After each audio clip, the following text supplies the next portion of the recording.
The under-over market is quite interesting. It's very interesting. There's a lot of contrasting opinion in it. Some people fancy, a lot of people fancy over, and a lot of people fancy unders. Chris is right with the stats on the over 2.5 goals at 4 to 5. I like that. There hasn't been a draw in the last 8 games between these two, and I think the draw here makes some appeal. I think both teams will be happy with a point, and I think a high-scoring draws have got on the cards. I think a 2-2 or maybe even a 3-3. We've had an awful lot of 3-3s, especially in the Football League in the last few weeks. It's 50 to 1, 66 to 1, and it proves to pay dividends by backing the 3-3s. You always get one a week. Over 2.5 goals definitely for me at 4 to 5. The money is for Fulham. The over 3.5 at 2 to 1. Maybe that could be a decent bit of price. I mean, if you look at these games here, I fancy a lot more goals in this game than I do in the Arsenal QPR game. And the prices are priced up totally different. And just to let you viewers know that if the Bet Butler tips a 66 to 1 shot, he's going to get... Oh my word! It wasn't even planned. It wasn't free. There's been a goal at the Madejski Stadium. The Bet Butler on Talk Sport with betbutler.co.uk, official betting partner of the Football League. Tommy Smith is waiting for us. Craig Levine is still here. The Bet Butler is squeezed. Sorry, Nigel. The weekend, big bet for me, Stoke to beat Reading. Reading banging form, all their form is at home. Away from home, they've got the worst record in the Premier League. Compare that to Stoke, only one defeat. I know they draw a lot of games, but it's Stoke-like conditions. Even money Stoke, far too big for me. Also, Sunderland against Arsenal at the Emirates, I think, up at Sunderland there, I think under 2.5 goals in that game looks a decent bet. 5 of the last 6 games have been under 2.5 goals. And also, I think Southampton at a big price could end Manchester City's title hopes this season with a 5 to 1 to beat Manchester City. Their record against the top divisions isn't that great, top teams isn't that great, but they score goals. I think both teams will score in that game. And finally, in the Championship, I think Bristol City at 7 to 4 can add to a terrible week to Nottingham Forest fans. 7 to 4 Bristol City managed by Sean O'Driscoll, who very was unfairly sacked when his after side beat 4-2 against Leeds, going against managers Nottingham Forest. So that's what I think of the weekend. But the best bet, without a shadow of a doubt, is Stoke to beat Reading. Brilliant, Nigel. Thank you. You're getting very good at this. I just wish your tips were as sharp as you are. Thank you. The Bet Butler on Talk Sport with betbutler.co.uk. Betting with Bet Butler benefits you and the club you love. Stoke against Everton. Let's get the match prices first of all from the Bet Butler.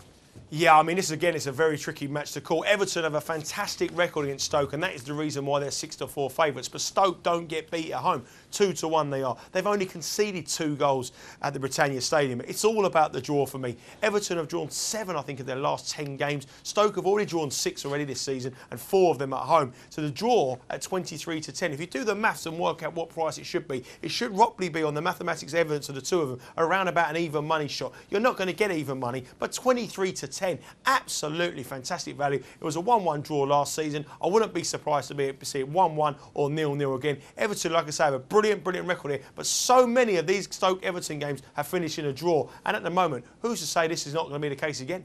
Concentrate on our next game. That's Chelsea against Liverpool. Could be an upset. I think if you look at their head-to-head records, I think Liverpool have only lost once in 5 visits to Stamford Bridge. They've got a fantastic record here, and I think 4 to 1's a big price. And you say about managed under pressure, I don't think Villas-Boas is under, sitting there pretty. I think he's under huge pressure. I think the performance against Arsenal was abysmal. They played Arsenal at their own game, and defensively they looked all over the place. And I can see an upset here. I think out of the two matches we've spoken about, I think Liverpool at 4 to 1 represent much better value than Newcastle at 10. And Nigel, let's turn to you first here. Is there a way of going about these things? Because of course these are drawn out affairs, aren't they? Well, there's 2 tips that I do, and I've traded tennis for 20 odd years. I was an odds compiler for major bookmakers on tennis, and the first thing you have to do before the game is look at the head-to-heads. Head-to-head records is crucial. You could be 84th in the world against a guy 37 in the world, but you could have a 5-0 head-to-head record against that guy. That's how much they play, and I think the fact is just mentally knowing that you've beaten that guy the opposite in the court. That is huge. You go onto the websites, look at the ITF, look at all the different organisations. You can see head-to-head records. So have a list of head-to-heads you know about. The other part, in running. If you're playing in running, there is one point in tennis which is the most crucial part in tennis betting, especially for men, and it's 15-40 on the server. So the guy serving at 15-40, statistically, he's a 55% chance to win the game. At 15.40, Really? yes. Wow. And not a people get into the idea that the guy receiving at 15.40 is the bet. You watch the price movements when it gets to juice. If you've got a guy serving at 15.40, don't give up, back him in running. Because if he gets them 2 points, and the price movement, them 2 points is massive. So there are two things I always look for. In running 15.40 and before the game, just make sure you do your homework on the head-to-head records. Welcome to Tuesday Night Live here on Sports Tonight TV. My name's Nigel Showreel, the Bet Butler, and tonight we'll be focusing on a huge night of League Cup football with the first semi-final, first leg between Bradford and Aston Villa. Joining me today to talk through the game is the Arsenal legend, the man who's played in semi-finals and finals, Mr. Perry Groves. Good evening, Perry. Evening, Nigel. It's a bit strong, legend, but I'll go for it, though. Yeah, You'd be a great player if you're not. I'll tell you what, mate, and what a big night. So you've played in the semi-finals and finals. You know, how important is this cup now compared to the days when you were playing? We're going to speak to Nigel Showreel, our betting expert who's in Donetsk. But first, let's see what he's been up to. We're here live in Donetsk now, and the coach you see just arriving, coming through. The countdown to the Euros for England starts now.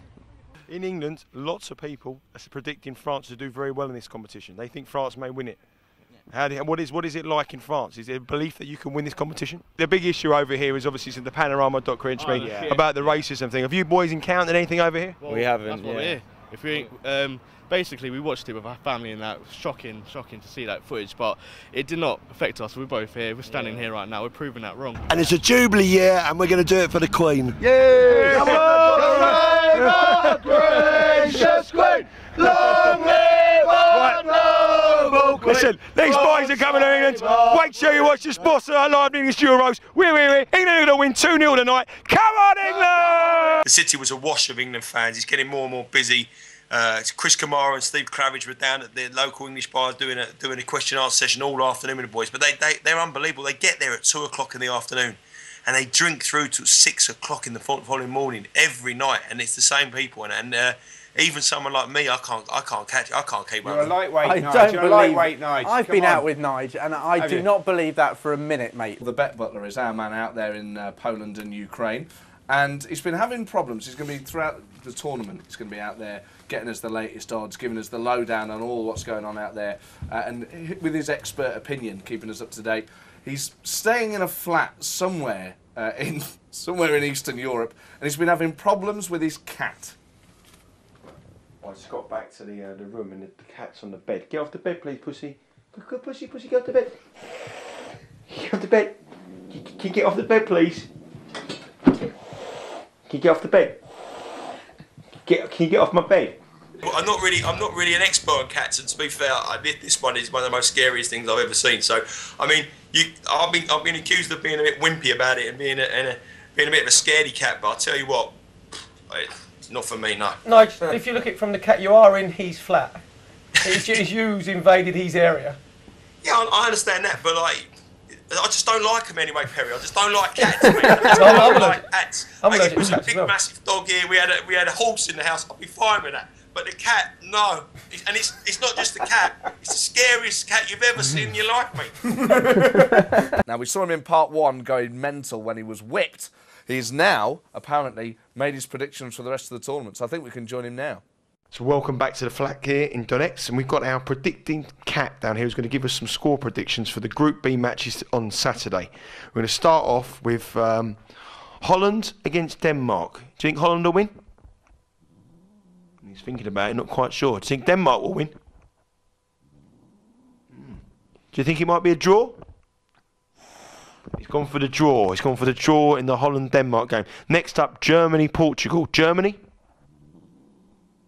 No, it doesn't fancy Portugal. He's gone for a Portugal win. So there you have it. The predicting cat has gone for Portugal and a draw in the first game. So it's Portugal in the draw. Predictions from the Ukraine cat.